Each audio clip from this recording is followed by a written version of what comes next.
DSWD over reports that it transported street children to a resort in Nasugbu, Batangas to conceal them during the papal visit. The palace stressed that the DSWD did not hide the children, but just wanted to ensure their safety. Rocky Ignacio reports.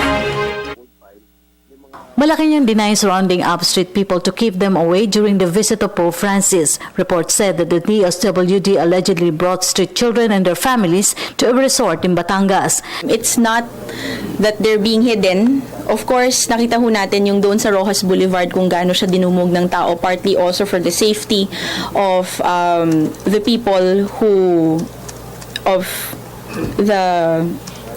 people who sleep on the center island and in some of the other areas. The palace official reiterates that the primary intention was to protect street people from thousands of Catholic faithful that troop along Manila streets to see Pope Francis. Hindi kasi namin ina-isolate yung programa ng DSWD na linilimit namin dun sa tinanggal lang sila sa kalye dahil may dadating na bisita. We don't work under that frame. We don't proceed on that assumption. Ang tinitingnan po natin yung naging benefit din ng programa. Again, it's not the first time that they have that this program has been implemented.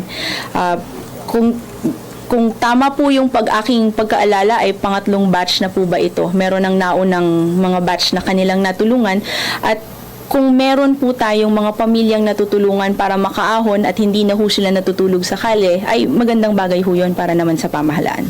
Valte explains there's no reason to keep the real conditions since the Aquino administration prioritizes measures to improve the plight of poor Filipinos.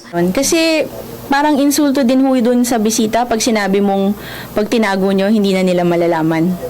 Diba? Parang hindi man natin tinatago din yung estado nung makikita naman yan sa mga official na statistics kung ano yung ilan ba yung mga, and also we don't make it a point to lie about these things also because nakikita naman natin na isa dun sa mga pinakamalaking proyekto ng administrasyon para nga sa poverty alleviation. So also that's a recognition that it exists in the country. So siguro po, again, hindi mo maiaalis sa opinion ng iba, pero hindi po ganun yung nagiging intensyon ng pamahalaan.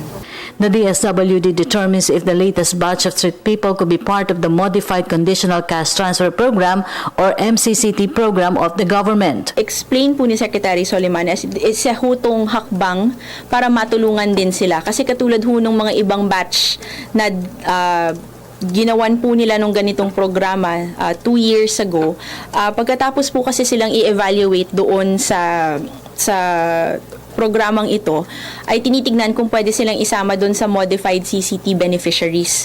Yung Modified CCT beneficiaries po natin, yan yung mga walang permanenteng address at yung talagang mga walang tinutuluyan. Pagkatapos ho nitong binuo sila at in-evaluate sila, tinitignan kung sino yung pwedeng tulungan by way of giving them assistance for housing. Yung pagtulong po ng gobyerno na bigyan po sila ng pangrenta between mula 6 na buwan hanggang 1 taon at kaakibat po nung tulong sa pagrerenta ng pamahalaan ng kanilang matutuluyan ay yung paghahanap ng trabaho para sa kanila. Meanwhile, Malacanang says cabinet members are used to voluntarily reporting to the president when there is an issue that involves their offices. Yung mga CABSEC po yan, as a rule, as a matter of practice sa kanila, kapag may lumalabas na issue, nag-update na po yan agad kay Pangulo. Hindi na po yan nag-iintay na tanungin pa. But normally, they take it upon themselves to update the president when there is an issue that involves their department that is being discussed in media. For the People's Television, Rocky Ignacio.